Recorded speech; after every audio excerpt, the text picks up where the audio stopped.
From the Watergate Building in Washington, this is Hotline TV. Now here are Hotline editors Chuck Todd and John Mercurio.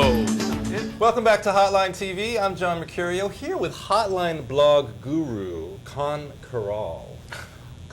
Chuck Todd is out this week for a Trekkie convention that he didn't want me to talk about. Con, let's take a look at the role the blogosphere, the political blogosphere, will play in the 2008 White House contest. Don't talk until you're spoken to. First, the 2008 White House contest. First, on the Democratic side, that's the Democratic Party. Yeah. Are the Netroots powerful enough, do you think, at this point, to pick a candidate to really have that much of an influence? I don't know if "powerful" is the right word. I mean, I think we have two questions here, which is will they and can they? We have more than two questions, Con. We have well, lots of you know, questions. I'm going to break it down into two questions if I'm for ever it. allowed to talk here. I'll let you talk. First, can they? I think they can. They raised what, 20 million for Howard Dean in his primary campaign. 2004, Yeah, sure. 2004. It was a couple years ago. They're even stronger now. Right. They ended up raising a good 80 for Kerry during the general. So I think you look at who showed up at yearly costs, Warner, Clark. I think that, you know, there's definitely Democratic insiders think they have think they can. Who are they? Who are their candidates, and why are they? And who are they focusing on right now? I mean, do they want to pick more losers, or do they want to get behind a winner? That's a great transition to will they. Is Chris Bowers of MyDD had a post yesterday, Monday, not today, but yesterday. Sure.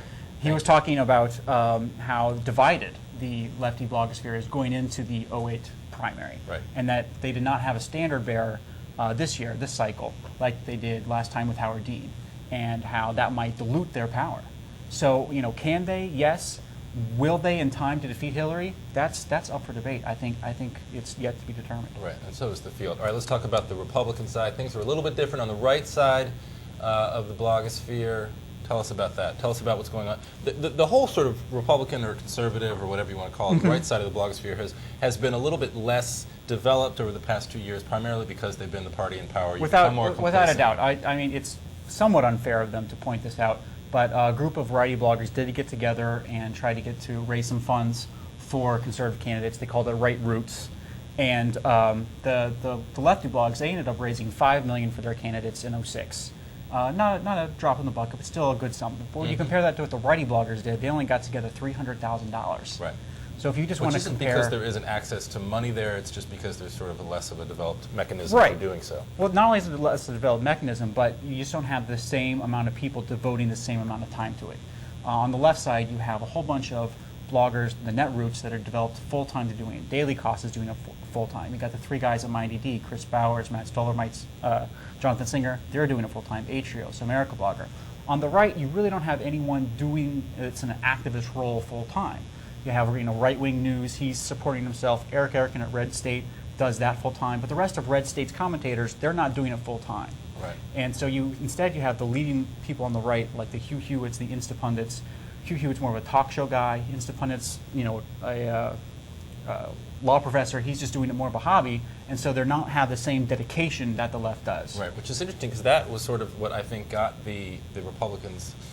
Ended up being such a benefit to the Republicans in 2000 and 2004 was that not in the blogosphere but the actual political industry, they were much more about the mechanisms of campaigning and winning elections. Democrats were much more about having debates, about having ideological debates. Now you've got the blogosphere where the Democrats are much more focused on the mechanisms, on the money, on the as opposed to the actual message. You really still well, don't see both, you really don't see that focus on the right. Most of the righty bloggers are still focusing on Iraq. They're still focusing on other, you know, social issues, Harriet Myers, stuff like that, judges. You know, they have ideological crusades, but, you know, they're not like Daily Costas every night pouring through the Almanac of American Politics trying to pick out weak candidates. That's just not their focus. They're not focused on the mechanics of it yet. Right. And they're going to pay for that. Thank you, Con Carroll. There's your blog roundup. We'll be following the bloggers much more as the year goes on. And we're following this story every day in the Hotlines Blogometer. Thanks for joining us today. I'm Con Carroll. And I'm John Mercurio. We'll see you tomorrow on Hotline TV.